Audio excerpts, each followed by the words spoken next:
आगे पढ़ो। हाँ, ई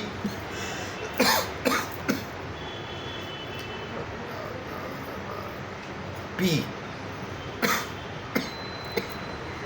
इसके बाद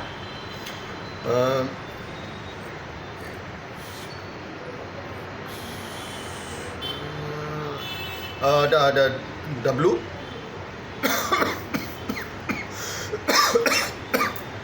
जेड, WX या Z? हाँ,